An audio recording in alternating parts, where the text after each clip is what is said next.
Fala pessoal, absurdo com você. E se eu te disser que o Reitor Seifer pode ser bem diferente do que a maioria tá pensando? Nesse episódio a série voltou para Elmira, mostrou seu lado mais sombrio, escancarou a fragilidade das personagens e trouxe revelações importantes. Do mistério do velho na câmara ao crescimento de Marie, esse capítulo deixou claro que as crianças não estão nada bem. Pegou a referência? Esse é o nome do episódio. Quer entender tudo? Então vem comigo.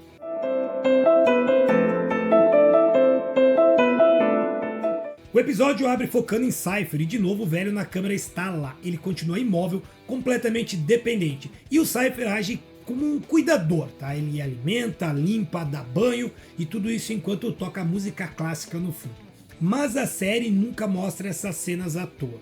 A cada detalhe fica mais evidente que esse velho é mais importante do que parece. Geral supõe que ele seja o Godolkin. Eu não digo que não, mas eu acho que tem mais ainda por trás. A chegada da Sister Sage, né, a sábia lá do 7, só reforça isso. Galera, mais um dos 7 aparecendo em Genvi. Ela aparece trazendo um anão de jardim de presente, e é o mesmo anão que o segurança usou para executar as ordens da Kate no episódio 3. Depois de uma conversa curta, os dois acabam no rally-rola na frente do velho, e aqui tem um detalhe que não pode ser ignorado. Quando a sábia chama por Seifer, o corpo jovem e o velho viram a cabeça ao mesmo tempo. Enquanto tá rolando ali, a gente vê que o foco dela é olhar pro velho. E ele reage. Isso não é coincidência. Para mim isso reforça cada vez mais a teoria de que o Seifer que vemos em cena é um avatar. E que o verdadeiro tá preso naquele corpo velho e frágil. Mas ainda no controle de tudo. E eu quero saber de você, será que a série está preparando esse grande plot twist? Revelando que o Reitor Seifer nunca foi quem parecia? Ou isso é só mais uma provocação visual para deixar a gente quebrar a cabeça? Deixa nos comentários porque essa teoria promete render bastante. E já que você vai comentar aqui embaixo, aproveita para deixar o like, se inscrever no canal e ativar o sininho. E cara, se você quer ajudar mesmo, considere se tornar um membro aqui do canal. Por uma pequena quantia, você ajuda muito. Aqui no Nerdstor eu trago essas análises de várias séries toda semana, com teorias, detalhes escondidos e claro, aquele olhar de fã para fã. Porque eu não sou crítico, né? Eu sou só um nerd que gosta de assistir.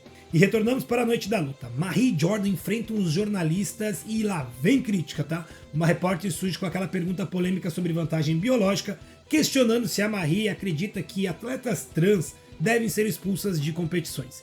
Essa é uma cena que mostra como Genvi não tem medo e não se importa em falar de pautas que dividem opiniões na vida real. Ela está usando a universidade como espelho de uma sociedade onde a popularidade e o discurso importam mais do que a verdade. E agora vocês têm que se lembrar, tá? Para os produtores da série, tudo o que for de direita vai ser aumentado além de qualquer limite para mostrar como a direita é fascista, é malvadona e tudo mais.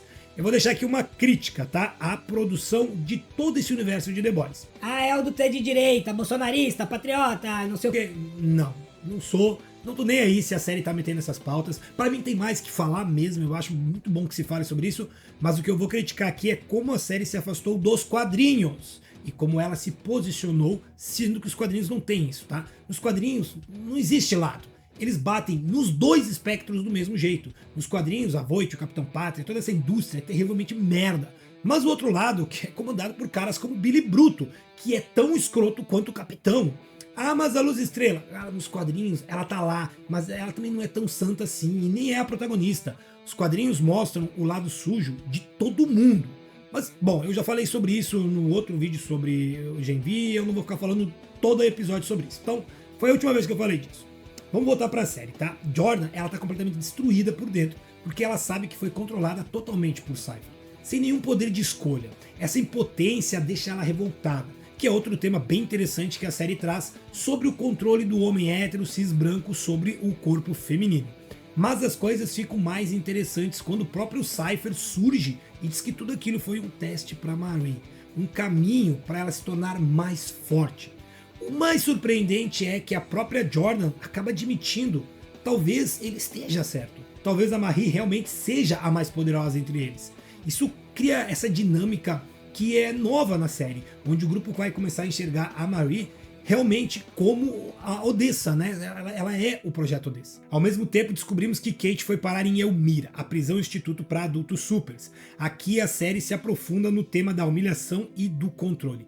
vemos a Kate submetida a situações degradantes, sem qualquer respeito, sem dignidade. Ela até tenta usar os seus poderes ali para se defender, mas as suas habilidades tão tortas, saem totalmente fora de controle e incontroláveis. Ela não consegue então dominar o que está fazendo. O outro ponto que chama atenção é a gestão do lugar. Aparentemente é tudo feito por humanos. O que será que o Cypher realmente está fazendo? Porque mais tarde ele até fala sobre como os humanos são peças úteis. Os prisioneiros usam colares de choque, tá? E, cara, isso é bem pesado. Enquanto isso, temos um dos momentos mais pesados do episódio acontecendo, que é o reencontro do Sam com os pais.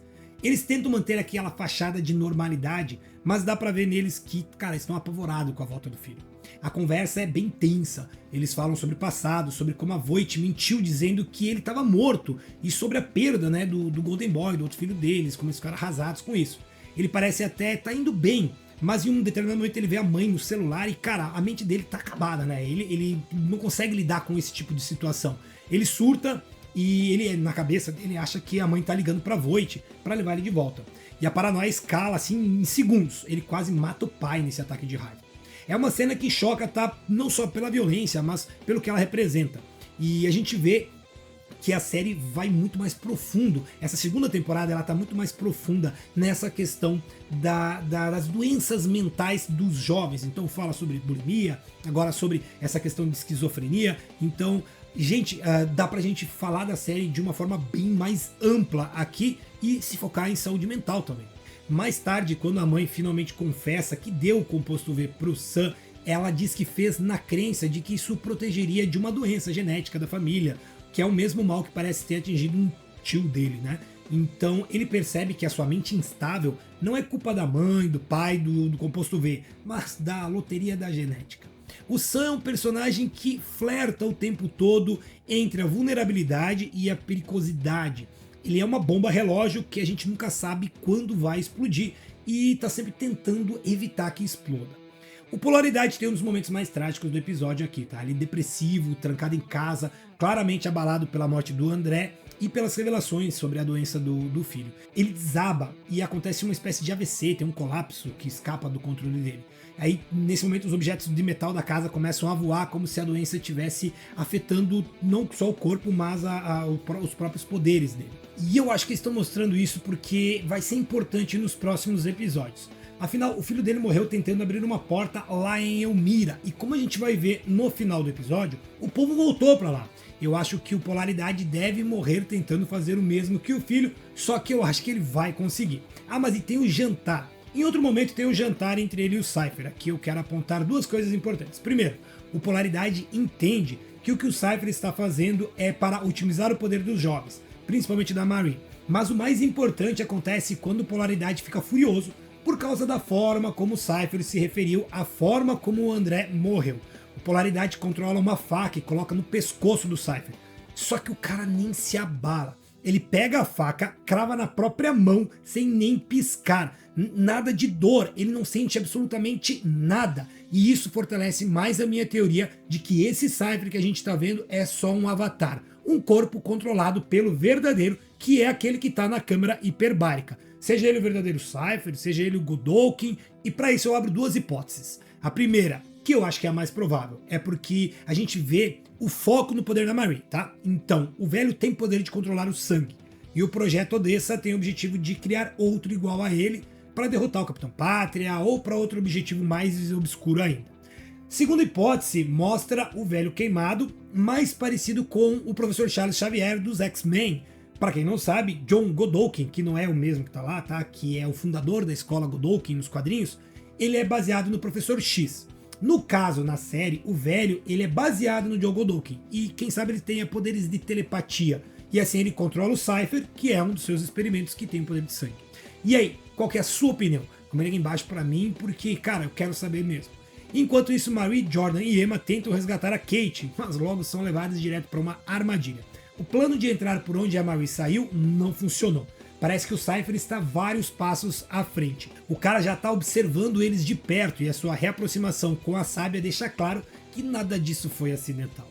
Na verdade, ele confessa indiretamente que todo o caminho traçado desde a fuga da Marie parece ter um único objetivo: levar todas elas de volta para Elmira, onde ele pode continuar o treinamento e os seus experimentos. E quando ela, a sábia, fala que ele tá sem tempo. Isso deixa pulga atrás da orelha de que a série, cara, esse mistério conecta diretamente a teoria do velho da câmara pra mim. Mas a série não termina sem um cliffhanger pesado. Kate, mesmo frágil com poderes instáveis, consegue desbloquear ali o colar e ela consegue libertar as outras também.